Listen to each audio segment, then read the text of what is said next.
Muy bien, hermanos, el día de hoy vamos a continuar con la meditación, el estudio de la primera carta de Pablo a los Corintios. Nos toca el capítulo número 15. Y este capítulo tiene una particularidad que es, en primer lugar, es uno de los más extensos de las divisiones, que sabemos que son divisiones simplemente organizativas, pero que en este caso en particular, a diferencia de otros casos donde esa división no está tan clara entre el largo del texto, sí está bien detallado el comienzo y fin de un tema. Por eso también hace que este capítulo sea tan extenso, uno de los más extensos que encontramos en el Nuevo Testamento, que es también, en función de la temática, uno de los capítulos centrales para el estudio de esta doctrina, que es la resurrección. Y por eso vamos a encontrar que en este capítulo se encuentra dividido en varios temas, en varias aristas, en varios aspectos de la resurrección, distintos conceptos que lo hacen por eso tan detallado y extenso. Debemos destacar, hermanos, que hay a lo largo de la historia figuras que se han erigido como grandes hombres, grandes pensadores, han iniciado grandes movimientos, son el referente de algunas orientaciones religiosas o aún movimientos políticos, pero sin duda alguna la gran diferencia entre la obra de estas personas y la del Señor Jesucristo y lo que hace justamente la gran diferencia es el hecho de que ninguno de ellos de ninguna manera se proclaman en vida o resucitados. Tanto como hemos dicho en algún momento que la concepción como la resurrección del Señor son eventos que marcan su deidad, así como su nacimiento y su muerte son absolutamente humanos. Es uno de los puntos que una y otra vez a lo largo de la historia el hombre, Satanás, han querido menoscabar, refutar, y que forman parte justamente del nudo central de la palabra de Dios, del mensaje y del propósito de Dios para con los hombres. Podemos decir, antes de continuar con la lectura, que tanto uno u otro escenario, la concepción virginal como la resurrección, en las teorías de aquellos que son agnósticos, ateos o quizás materialistas, chocan con la circunstancia de que los procesos de creación sostenidos a través de la evolución tienen que de una manera u otra tendrían que recurrir también a estos milagros para poder llevarse adelante. En primer lugar, brevemente mencionar que el proceso de creación de una nueva vida, vemos que a lo largo de toda la naturaleza siempre hay gametos masculinos y femeninos, y en los procesos evolutivos siempre queda pendiente o por descubrir ese proceso por el cual se separó de células supuestamente inicialmente asexuadas a células que se distinguen por su sexualidad, por la diferencia entre lo masculino y femenino, para nuevamente formar una nueva vida. Aquí el Señor, creador de todas las cosas, podía tomar de lo que era finalmente la materia base, que era la estructura molecular de María, y con esos mismos elementos crear una nueva vida, aun cuando fuese de otra sexualidad. Y ni que hablar de la resurrección. Todas las corrientes en el mundo discuten y se ven escépticas de creer de que una entidad que estuvo viva y que ahora está muerta pueda tomar la vida, y sin embargo se acepta con normalidad que algo que nunca tuvo vida mágicamente comience a tener vida. Es mucho más razonable, podemos decir, pensar que algo que tuvo vida en un principio lo vuelva a tener a algo que nunca lo tuvo, que lo empiece a tener.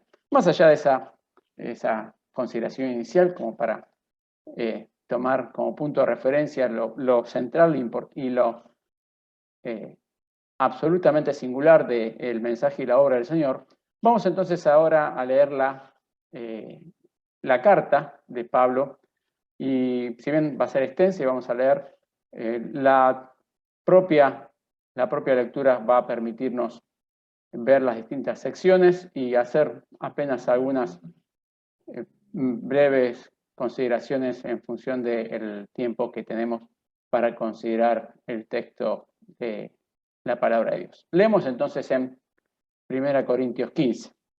Comienza diciendo Pablo: además os declaro, hermanos, el evangelio que os he predicado, el cual también recibisteis, en el cual también perseveráis.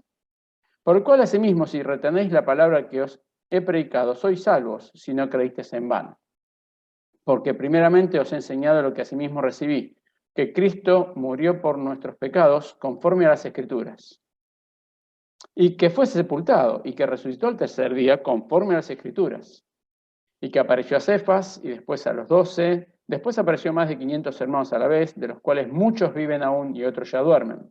Después apareció a Jacobo, y después a todos los apóstoles. Y al último de todos, como a un abortivo, me apareció a mí. Porque yo soy el más pequeño de los apóstoles, que no soy digno de ser llamado apóstol porque perseguía a la iglesia de Dios.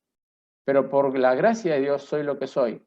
Y su gracia no ha sido en vano para conmigo, pues he trabajado más que todos ellos. Pero no yo, sino la gracia de Dios conmigo. Porque, o sea yo, o sean ellos, así predicamos y así habéis creído. Pero si se predica de Cristo que resucitó de los muertos, ¿cómo dicen algunos entre vosotros que no hay resurrección de muertos?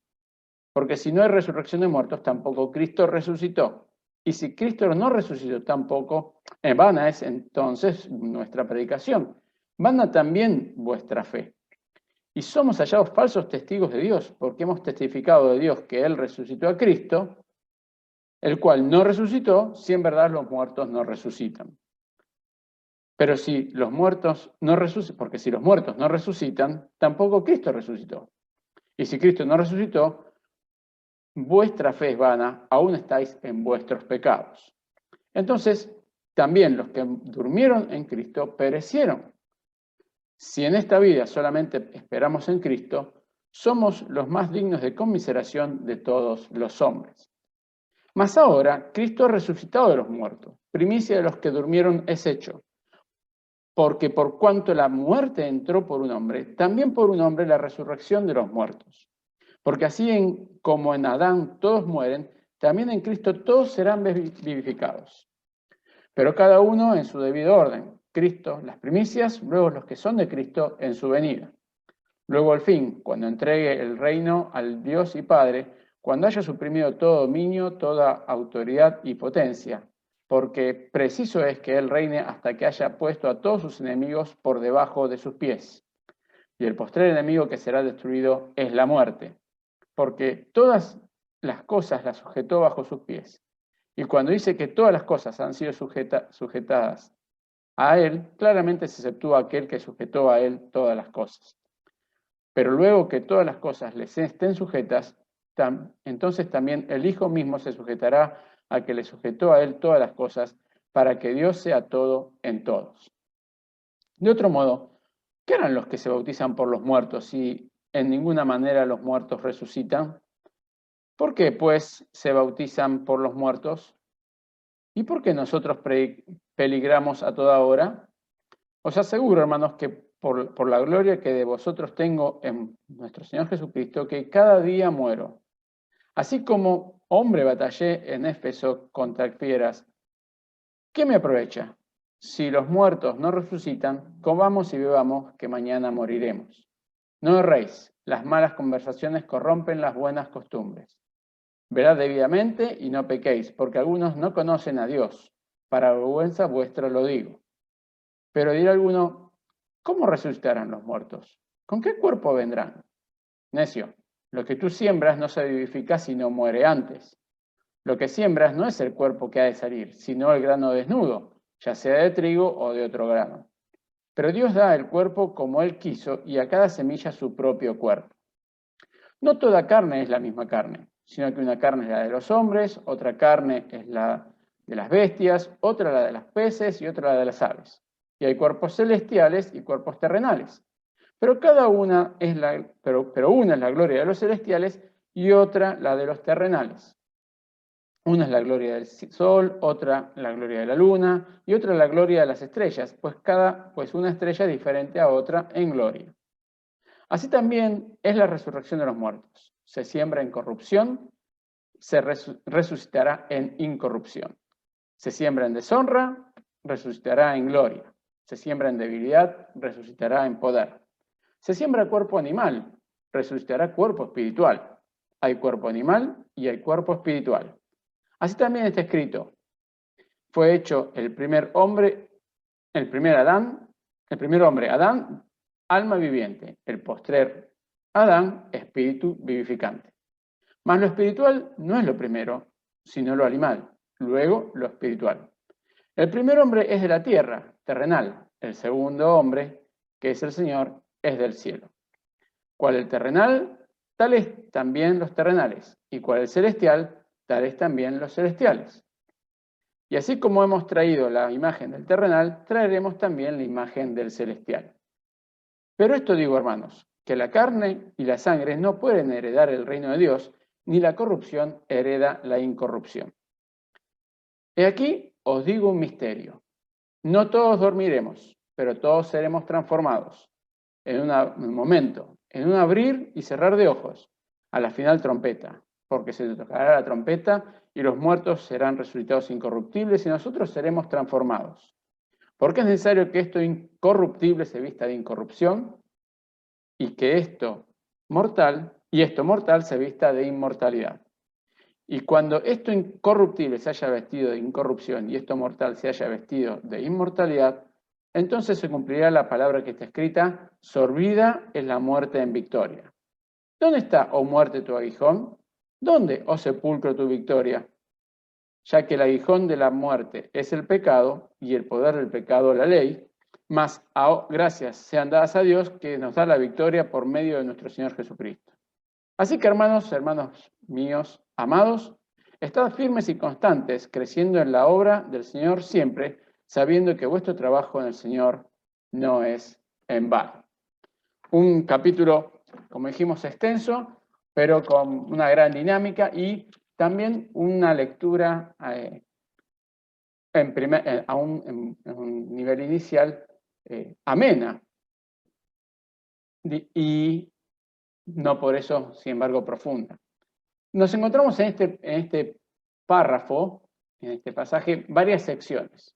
La primera sección que nos encontramos, teniendo ya un poco el antecedente de que, al igual que en la sociedad actual, y sobre todo influido por una sociedad materialista, más allá de los avances en filosofía y en las distintas escuelas griegas, el concepto de la resurrección era algo absolutamente ajeno a cualquiera de las principales líneas de pensamiento. Estaba desde las líneas de pensamiento que hablaba de una aniquilación total, una escuela netamente materialista, como los epicúreos, hasta otras escuelas donde se hablaba de una integración finalmente a una divinidad general, como encontramos en algunas de las corrientes orientales. Como bien decía en la escritura, no hay nada nuevo bajo el sol. Lo que mismo que encontramos hoy por hoy era en aquellos momentos. Y estos hermanos de Corinto estaban siendo, sin duda, bombardeados por estas corrientes filosóficas que podían estar haciendo tambalear a algunos de los hermanos. Es por eso que Pablo comienza detallando lo que él una y otra vez él estuvo enseñando, no solamente en Corinto, sino en todas las iglesias, como dice aquí. La palabra que he predicado, que él era lo que había recibido.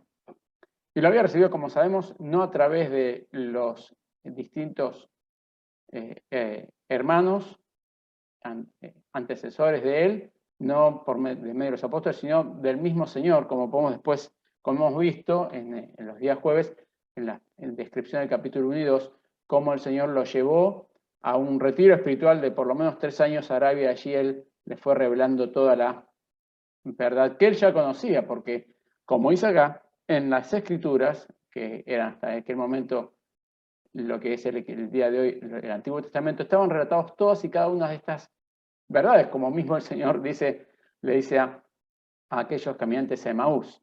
La obra del Señor Jesús, donde se destaca tanto su muerte, su sepultura y su resurrección conforme a las Escrituras. Y aquí Dios permite a través de Pablo que conozcamos algunos detalles más sobre ese periodo entre la resurrección del Señor y su ascensión a los cielos.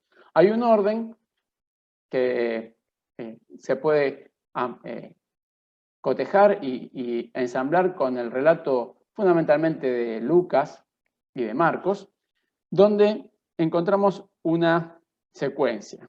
La aparición a Cefas, a Pedro en forma particular, luego los 12, si bien esta expresión de los 12, el término es numérico, se puede hablar de un conjunto de personas, muy probablemente, como decimos, aquellos que estaban reunidos con algunas de las mujeres. Luego dice que apareció a más de 500 hermanos a la vez, y que acá destaca, dado que habían pasado apenas unos 30 años como mucho, en función de las diferencias entre el momento de la ascensión del Señor y el momento de la escritura de 1 Corintios, estamos hablando del orden de unos 27 años, habla justamente que muchos aún vivían y otros ya estaban en la presencia del Señor. Y que luego también le apareció a Jacobo y después a todos los apóstoles. Y acá hace una referencia probablemente al hecho de que ya aquellos que habían sido discípulos ahora pasaban a ser apóstoles porque reunían las condiciones de haber sido llamados y haber visto y recibido el mensaje de parte del mismo Señor resucitado.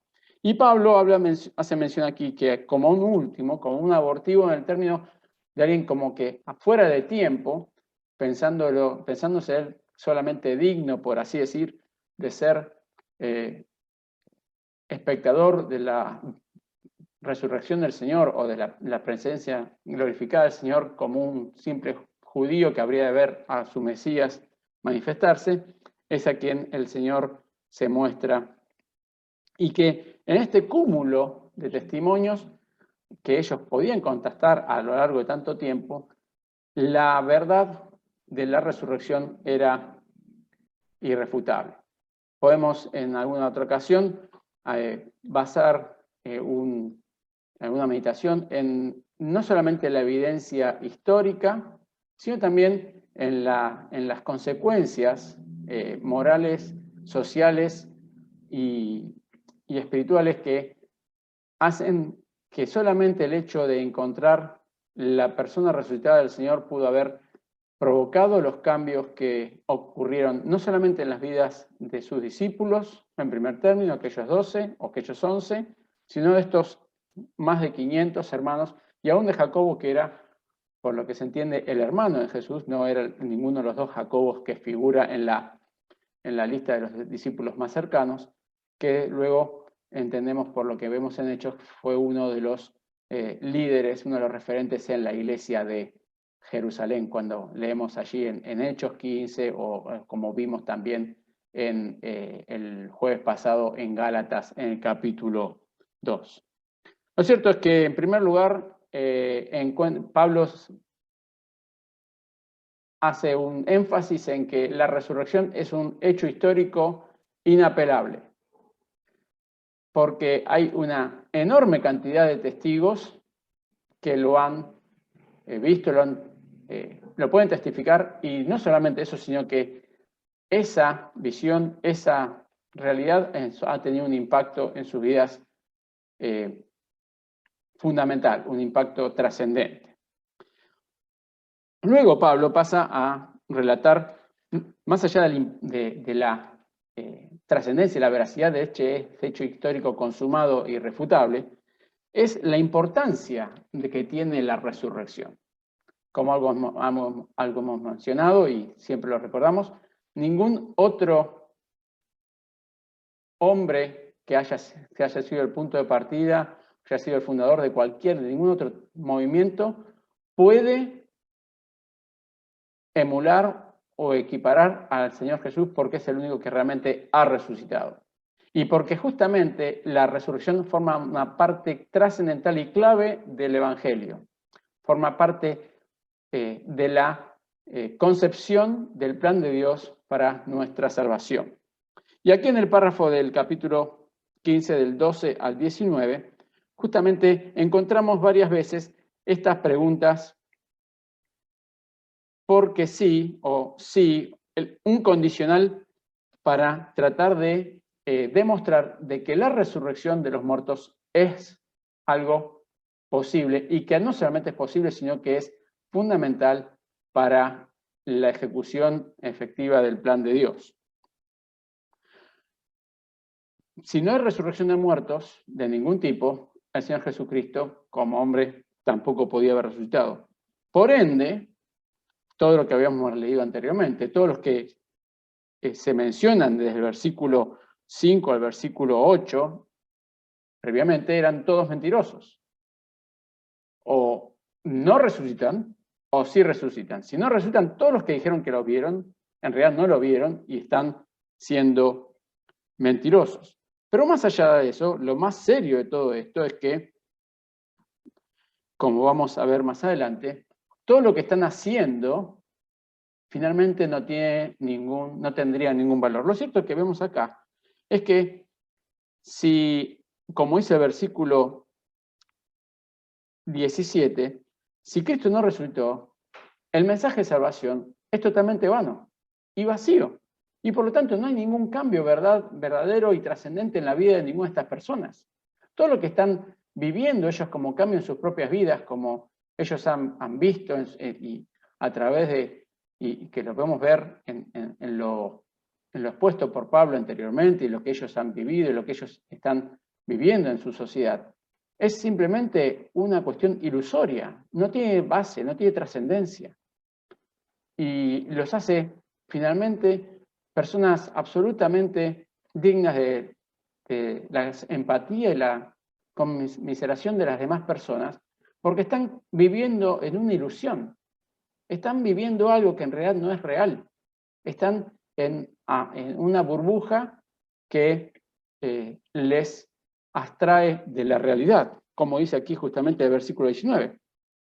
Si en esta vida solamente esperamos en Cristo, como esa figura que no resucitó, no el Cristo verdadero, sino ese Cristo que está en alguna tumba de Israel, de la región de Israel, alrededor de Jerusalén, finalmente merecemos la más amplia empatía y lástima de las personas, pues estamos absolutamente convencidos y viviendo algo que es una fantasía. Hay entonces un cambio, dice, no, pero en realidad, más ahora, realmente Cristo resucitó de los muertos. Primicia de los que durmieron es hecho. Y aquí esta primicia, este anticipo, es porque la resurrección de Cristo es una resurrección trascendente, permanente y eterna. Como hemos visto a través de la Escritura, en numerosas ocasiones, como señal del poder de Dios, una y otra vez ha habido resurrección de muertos, pero personas que han vuelto finalmente a morir. En este caso es una resurrección permanente. Como es también permanente esta muerte que entró en el hombre, como dice el versículo 21, esta muerte que entró por el hombre y que por lo tanto todos nos vimos afectados por esa muerte, así también todos nosotros, como dice el versículo 22, en Cristo serán todos vivificados. Y es importante destacar, todos no es del versículo, hay dos todos en el versículo 22, pero son dos todos con dos sentidos diferentes. ¿Por qué? Porque dice, porque así en Adán todos mueren, todos, por cuanto todos pecaron, y estamos destituidos de la gloria de Dios, también en Cristo todos serán vivificados, pero no son los mismos todos del todos anterior, vaya el juego de palabras, sino como dice el versículo 23, pero a cada uno su debido orden. Cristo, las primicias, luego los que son de Cristo en su venida. Ahí entonces encontramos un orden de resurrección, hay un plan en esa resurrección. Y esa resurrección, en primer lugar, realizada por Cristo, y después de cada uno de nosotros que hemos creído habrá de ser el punto de referencia para justamente lo que vamos a ver tanto en el versículo 26, donde una vez que el Señor reina en forma definitiva sobre toda su creación, el último de los enemigos destruido, como lo encontramos en Apocalipsis, capítulo 14, las últimas dos entidades que son lanzadas al lago de fuego son el Hades y la muerte. Justamente es así como es finalmente derrotado la consecuencia del pecado. En el versículo vemos entonces hasta ahora tres partes o tres consideraciones que hace el apóstol. Primero, la evidencia histórica. Segundo, la importancia de la obra, del impacto moral de la obra de la resurrección. Segundo, un orden que va a haber de esa resurrección. Y en cuarto, el impacto en nuestras vidas personales que debe tener esta resurrección. ¿Por qué? Porque dice, de otro modo, ¿qué harán los que se bautizan por los muertos si en ninguna manera los muertos resucitan? ¿Por qué pues se bautizan por los muertos? Ha habido, lamentablemente, como una lectura errónea y superficial del texto y fuera de contexto, interpretaciones sobre qué significa esta expresión del bautismo por los muertos. Esta preposición se puede traducir de muchas diferentes maneras. Mismo la expresión por, en el mismo español, tiene distintos significados. Uno es en lugar de y otro es a causa de. Y es esta segunda expresión, es la que, o debido a, es la que sería más adecuada. Porque si hay algo que sin duda distingue al pueblo de Dios, es el impacto que provoca la certeza de una eternidad como la que Dios promete a sus hijos, en aquella resurrección que habremos de disfrutar, donde este fenómeno que produce el saber, tener la certeza del reencuentro con los que han partido, que han conocido al Señor, no solamente tiene un impacto en las vidas y en el testimonio de las personas hoy en día, sino que también lo tenían hace 2000 años atrás. Muchos se convertían y se bautizaban. Pensemos acá que el bautismo estaba absolutamente asociado en forma casi inmediata a la confesión de los pecados y el arrepentimiento de los pecados. Lo vemos a lo largo de toda la historia relatada en el libro de los Hechos. Por lo tanto, aquellos que se bautizaban no era que se bautizaban por esos muertos, sino que habían aceptado a Cristo y por lo tanto mostraban esta identificación de esa muerte al mundo y esa resurrección para con Cristo, como vemos en Gálatas 2:20, consecuencia justamente de la esperanza que veían, que tocaban sus corazones al saber de esta certeza de la salvación, que como leemos también en 1 Tesalonicenses, la tristeza que podemos tener nosotros los hijos de Dios, aún quizás más profunda que a aquellos que no lo tienen por el amor que nos une unos a otros, no es de la tragedia que tienen aquellos que no tienen ninguna esperanza. Y también esta verdad de la resurrección, de esta trascendencia, es la que nos debería mover a la acción y a la vocación de servicio. Nada es más fatalista como encontramos hoy en el mundo, nada tiene menos valor para las personas en su desarrollo que el simple hecho de pensar que todo termina aquí. Una y otra vez hemos escuchado la frustración, o mismo la encontramos cuando vemos en Eclesiastés, cuando analiza el pensador, la frustración de las personas de saber que todo lo que hacen en este mundo y lo que logran finalmente es absolutamente efímero y hasta que puede ser hasta disfrutado por aquellos que uno no quisiera que lo disfrutase. Sin embargo, justamente la resurrección, el hecho de la certeza de que el Señor habrá nuevamente de levantarnos y de la eternidad, debería ser el motor para que nosotros estemos una y otra vez buscando hacer su voluntad, estar una y otra vez a la disposición del Señor para su servicio, como dice aquí en el versículo 31-32. Pablo una y otra vez estuvo en distintas y difíciles circunstancias. Relata un poco más de detalle de lo que pasó en Éfeso, que en el caso de Hechos lo vemos de una forma externa a Pablo, relatado por Lucas, pero no cabe duda que la situación fue bastante tensa, bastante traumática, se ve para Pablo, por lo que relata aquí. Dice, si todo eso que yo sufrí, finalmente, no tiene una trascendencia, ¿para qué? Si realmente no hay resurrección, si todo termina en este mundo, ¿para qué tanta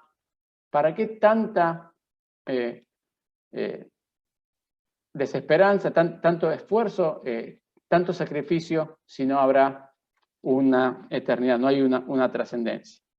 Y por eso Pablo dice, tengan cuidado las relaciones, las conversaciones que están teniendo, porque justamente son las que les desvían de su objetivo, de la necesidad de recordar una y otra vez la trascendencia del mensaje que debemos llevar a las personas y vivir nosotros en nuestra vida al alejarnos al dejar de recordar lo eterno de nuestro destino. Y luego Pablo entra en un aspecto, podemos decir, hasta accesorio a la discusión principal, que es una pregunta que solamente surge, y que hoy por hoy también sigue siendo muchas veces tema de reflexión, de conversación. Hay una muerte, hay una corrupción, hay una desintegración de los cuerpos, una desaparición de los cuerpos. Y entonces estos que resucitan, ¿con qué cuerpo resucitan? Y entonces justamente Pablo acá, el Señor a través de Pablo hace notar las limitaciones que nosotros tenemos como seres humanos de conocer la grandeza, el poderío y la amplitud de la misma creación de Dios. No solamente la creación desde el punto de vista material, sino también espiritual. Y es una serie de ilustraciones que todos podemos con claridad reconocer, en primer lugar con el ejemplo inicial de este grano que se entierra, que pierde su identidad, pero da origen a una nueva entidad que tiene en esencia lo mismo que ese grano, pero que se manifiesta de una manera totalmente distinta. El grano muere, pero nace la planta que finalmente tiene todos esos mismos componentes que esa semilla original. Y también hace referencia de que hay dentro aún del conocimiento de los hombres determinados distintos tipos de cuerpos. Y está hablando no solamente de cuerpos físicos de seres vivos, sino también de cuerpos físicos que son parte de la naturaleza, como menciona aquí los elementos del cosmos. Y también hace esta diferencia en a partir del versículo 42 cuando habla de que lo que se siembra de una manera se cosecha de otra, haciendo una relación con lo que encontramos en los versículos anteriores cuando habla de la semilla, donde lo que se siembra cambia y se convierte de un cuerpo animal a un cuerpo espiritual. Así como Adán era un alma viviente, como dicen en Génesis, el postrer Adán, Cristo, que es el paralelo que justamente vimos más previamente en los versículos 20 al 22, es un espíritu vivificante, donde inicialmente, como vemos, hay una parte material y luego una parte espiritual. Esa parte material que tiene que transformarse por justamente estar imbuida de la corrupción del pecado. Y a partir del versículo 51 nos encontramos con un hecho que también surge a las mentes de las personas. ¿Cuándo habrá de ocurrir esto? ¿Cómo habrá de ocurrir? Ya lo vimos, que este cuerpo que ese cuerpo que tendremos será totalmente diferente, pero esencialmente seremos nosotros. Y después, ¿cuándo habrá de ocurrir esto? Y acá, Pablo, encontramos con consonancia con lo que vemos en 1 Tesalonicenses 4, del 14 al 17, el hecho de esa transformación que habremos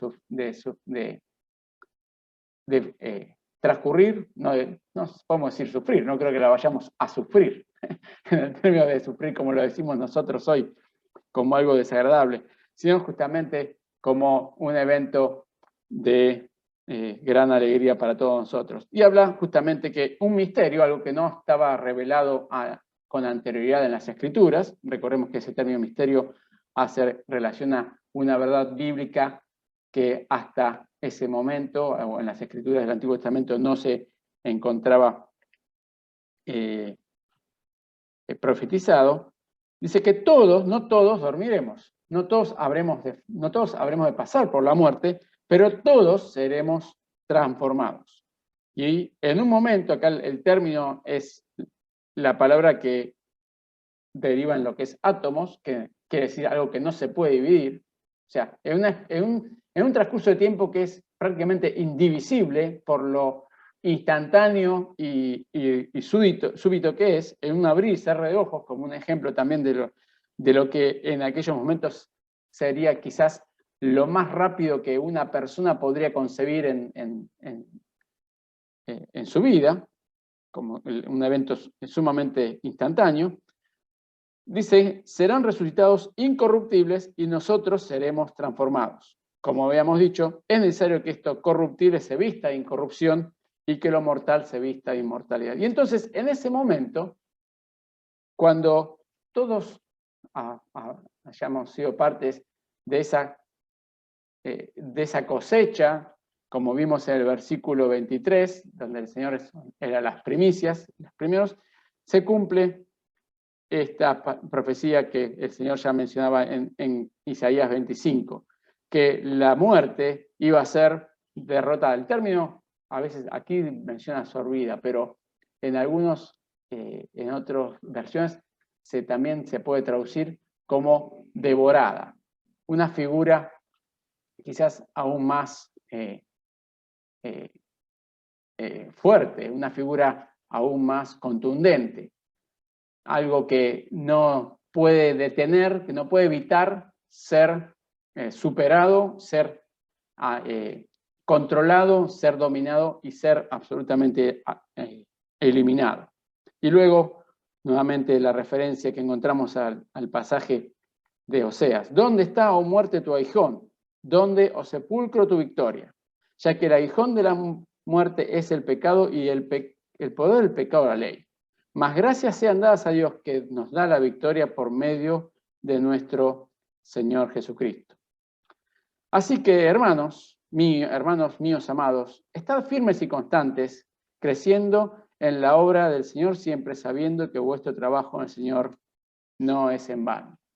Y este cierre del capítulo justamente tiene para el día de hoy, para nosotros, una llamada, un desafío, una tensión, como también lo tuvo para los hermanos en Corintios. Una y otra vez, día tras día, los hermanos en aquella antigüedad como nosotros, pasamos por pruebas, por dificultades, por cuestionamientos, por dudas, y el saber de que la salvación no depende de nosotros, que está basado en un hecho extraordinario y en un hecho fundamental, como dijimos, que es la muerte, sepultura y resurrección del Señor. Y el saber de esa eternidad que el Señor obtuvo por nosotros. El saber de esa promesa que, aún pasando por los momentos de dolor y los momentos de separación, volveremos a encontrarnos con aquellos que se nos han adelantado al hogar celestial. Es que también Pablo los anima a los hermanos y nos anima a nosotros a estar firmes, a estar seguros, a estar bien plantados y creciendo en la obra del Señor. Trabajando en el lugar que el Señor nos ha puesto, con los dones, como hemos visto, que el Señor nos ha provisto, para la edificación de la obra, y sabiendo que no importa lo mucho o lo poco que se pueda ver la obra que el Señor nos ha encargado hacer, sabemos que todo lo que haremos para Él en su voluntad habrá de ser trascendente y permanente, no será en vano. Que el Señor pueda esta noche reconfortarnos nuevamente con esta verdad y desafiarnos a seguir día tras día buscando su voluntad, pidiéndole su guía, su perdón por nuestras desidias, por nuestras desilusiones, por nuestros desánimos, sabiendo que estamos en camino de aquella maravillosa oportunidad en la cual nos habremos de encontrar con el Señor, como dice en 1 Tesalonicenses, para estar con Él para siempre. Que el Señor nos guíe, bendiga y nos guíe en este nuevo día.